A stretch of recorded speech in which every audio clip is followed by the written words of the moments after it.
Hey, how's it going, guys? So I've been away working in the Yukon, and it's awesome. And the first thing I bought with my first Yukon paycheck was engine parts for my F-150. And the second thing I bought with my Yukon paycheck was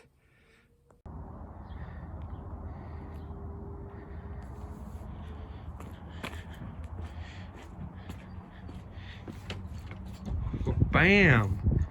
2004 Polaris Trail Blazer. It's a 250 air-cooled two-stroke. Non-running. I'm gonna tear into it and see what's going on with it. Apparently it's blown up. And this is Haley's little antique tractor, which is also cool. And a little Everroot boat motor. So it's got no key. The battery's out of it. And the rewinds broke off, so I'm gonna have to get into it, see if it will turn over.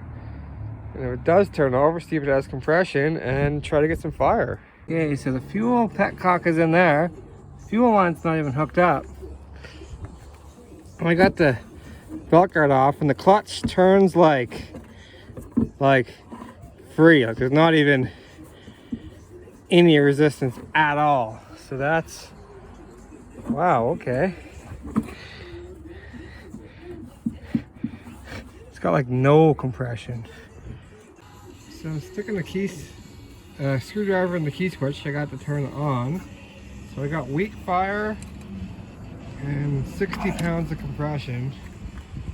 So that's not enough for it to start. But I'm gonna pour a little bit of mixed gas down the cylinder and give it a pull. Just, you never know, it might kick. Well, I guess that was kind of a long shot. My string's pretty short here. I was wrapping a string around the clutch, but I guess I'll pull the head off and see what's inside. Well, the head looks okay. Lots of carbon buildup, but it's not pitted up. Cylinder looks like it's a little burnt, a little racked right above the exhaust port there. This one's a little banged up there. Looks like a ring cut the exhaust port, maybe. But I'll get the cylinder off and we'll go from there.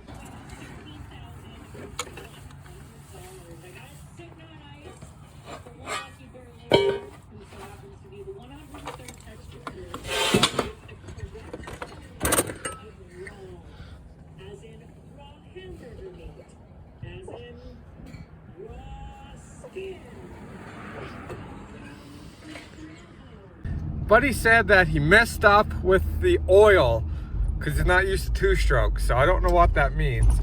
He ran the tank out of oil, or I don't know. So it sucks. The cylinder was A1 until she blew, and the rest of the cylinder looks good just around the exhaust port. Some chunks taken out below the exhaust port, and it's kind of melted above the exhaust port. So I'm heading to Mott's Machining now in Edmonton. And I'm going to let them take a look at the cylinder and see what they think.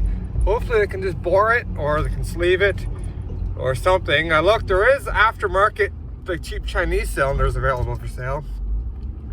But I'm not going to go that route, so off to Mott's Machining and see what they have to tell me. There it is, boys, Mott's Machining, Edmonton. Got the full top end kit here. It's got gaskets, pistons, rings. It's even got the wrist pin bearing and the wrist pin. Cylinder that bore it 3 sizes over. Looks mint. So Mott's Machining, man, I heard good things about them before I came here, and they're the best. And not to mention, I dropped that cylinder off Tuesday afternoon, and Thursday afternoon they're calling me, said it was ready. Parts were in, cylinder was bored, everything was ready. And the price was I was surprised at how reasonable the price was. So Mott's Machining all the way. Look at that. Whew. All shined up. Gave it to him with the rusty old nuts on there. They're like brass nuts, but rusty old nuts. They even took this off, cleaned up the nuts, gave me new lock washers. There's the full rebuild kit. Heck yeah, man.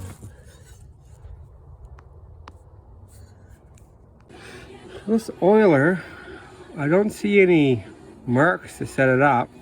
This was kind of messed up. I squeezed it in and kind of fixed that a bit, but this cable's quite loose. So there's a little stop in there. So I'm gonna set it, tighten this cable so that it just barely starts lifting off that stop.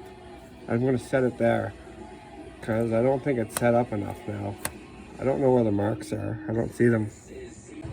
So then I backed that nut off enough. When you pull that, it just starts to move the arm barely. And that must be how you set it because it stops there. So you probably want tension on this, like it was loose before. So that's how I'm going to set it. So there's just tension on it like that. I'm going to set it there, and it's better than it was. There we go. It's set up now so that that little backstop is just off of that pin, just barely off of that pin. I feel better about that. Very interesting. I went to pull the clamp for the oil line. It goes into the side of the carb here. The oil goes in there. And I went to pull the line off, and that fitting just fell right out like nothing. So I'm going to have to try to retain that fitting so it stays in there, because that's very important. Well, the gas tank was unhooked and dry when it was setting, so it's just clean as a whistle in there. I would take the air box out to put the cylinder on. Crank seems tight. I don't know. I'm just gonna run her. Here we go. It got knurled up a bit on the end when I put the vice grips on it to pull the hose off, so that helped. A little dab of red Loctite, cleaned up a brake clean, tapped her in there. Yeah, okay. Now I'm just gonna pull that piston off and clean that base gasket up and get the cylinder back on her. I'm gonna stick the rings in the cylinder and check the in gap. I had to go 3 oversizes, 0.75 mil. That's a stock piston. Look how. Okay. So I'm just gonna stick a ring in. Oh, where to go? Where are we here? There's letters on one, there's no letters on the other. Oh, there we go, yeah. We're gonna letter side up. I'm gonna stick it in, then I'm gonna shove it in with the piston, then I'm gonna check the in gap. So Polaris 250 is 0.09 to 0.18. So there's a 0.09.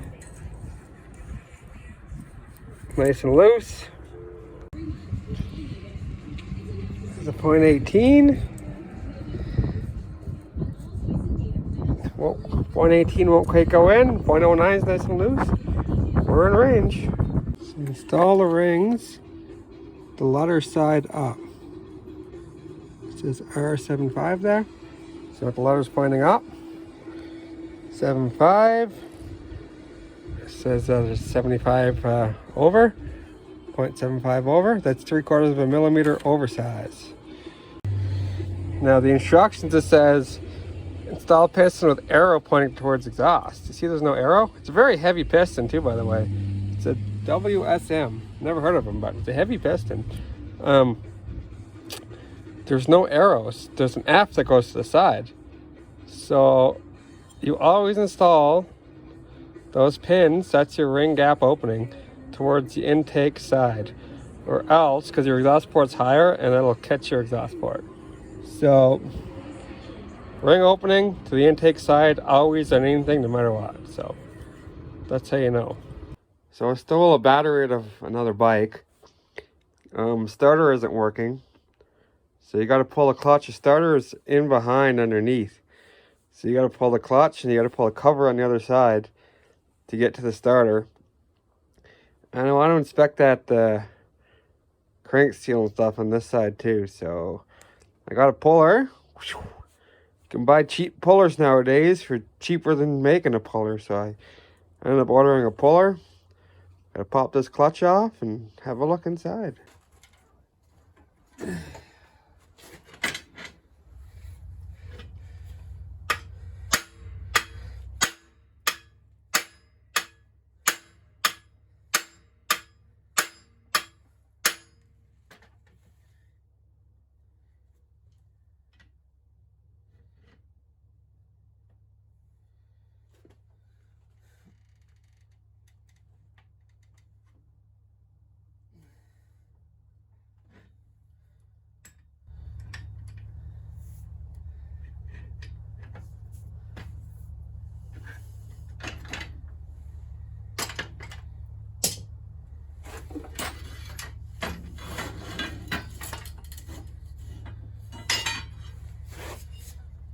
rad.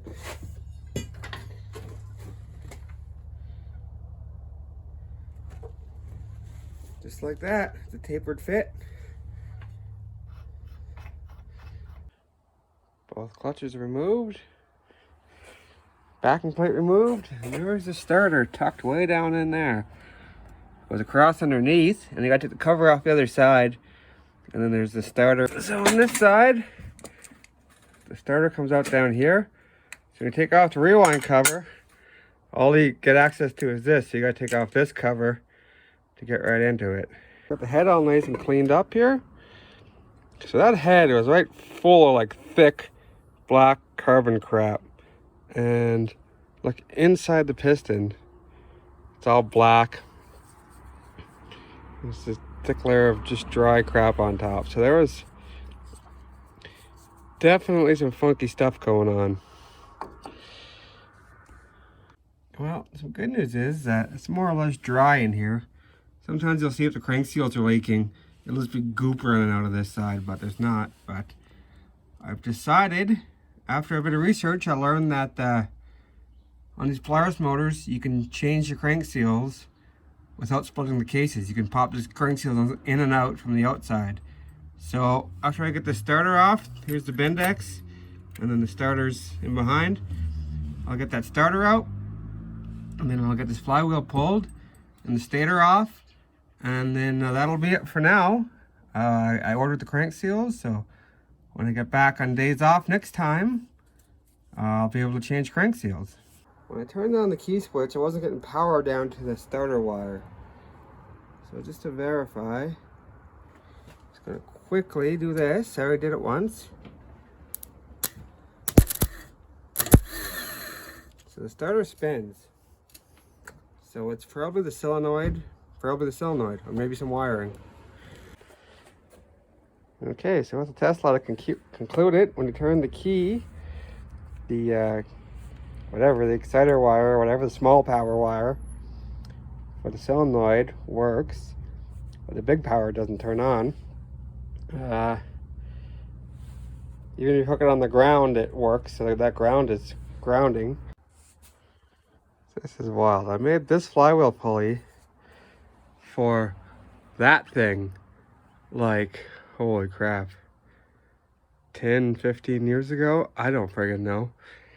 And turns out it's the exact same bolt pattern. Cool.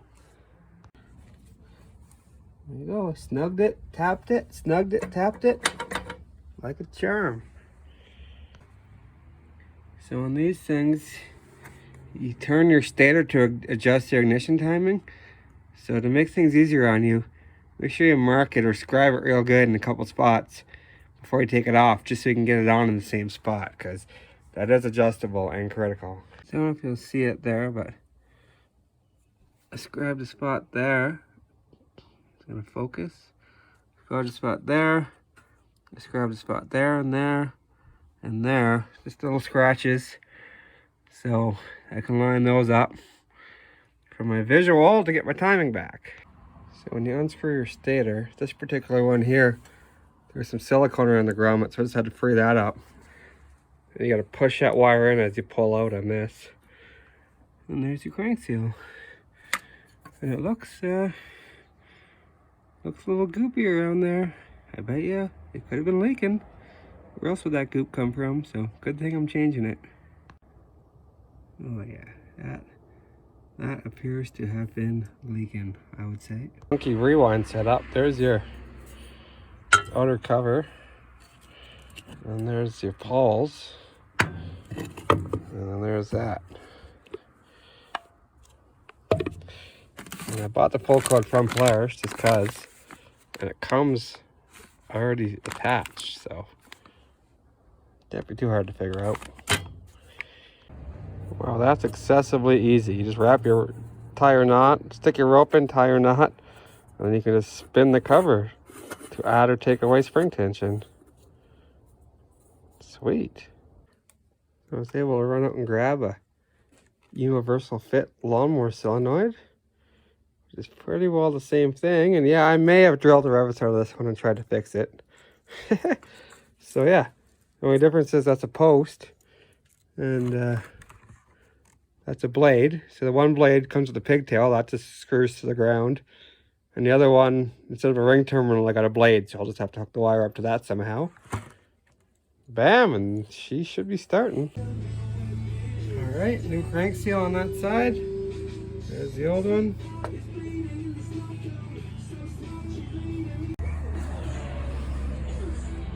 Clean that up later, but I think that's about right.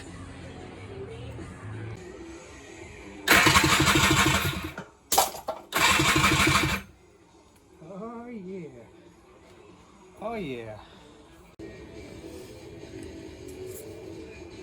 Crank seal off. Yeah. Something like that, I guess. There's no shoulder where it sets on. You can push it in too far. I think that's right. I don't know. New crank seal. I stuck the carb on, top end's on, crank seals are in. If I get gas to it, it should just start. So I'm gonna put some mixed gas in a bottle and hook it up to the fuel line and start her up.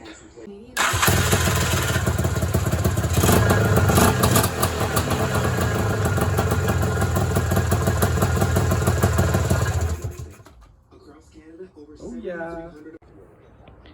Now the rear brake reservoir was out of fluid and the brakes weren't working, so this is the master cylinder for the rear. Pretty gungy looking. Hopefully I can just clean it up and she'll go. Well, the seals are all nice and soft. I just took it apart and cleaned it all up. Should work. I don't know.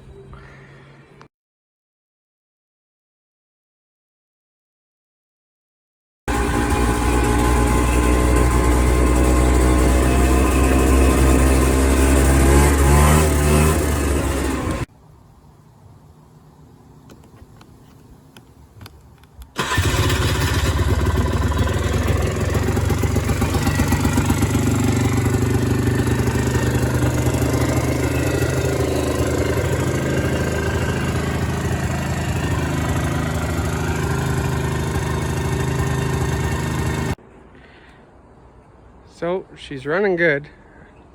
The oil injection system is all hooked up, but I don't know if it's working or not. So I have the gas in the tank mixed 50-1, and I'll keep running it like that until I can definitively tell if the oil injection is working or not. And if it is, I'll just stop mixing the gas and run off the oil injection. If it's not working, I'll probably just keep mixing the gas 40-1, 32-1, something like that, and I'll just have to run it like that. So whatever. She's a good rig. She's a good rig. I'm heading to the Yukon bright and early tomorrow morning, so I guess I'll drain the gas out of this and clean up and get ready to go, and that'll be it for the Trail Blazer this time. We'll get some good test runs in on her when I get back from the Yukon next time. Right on, guys. That's the Trail Blazer. We'll talk to you later.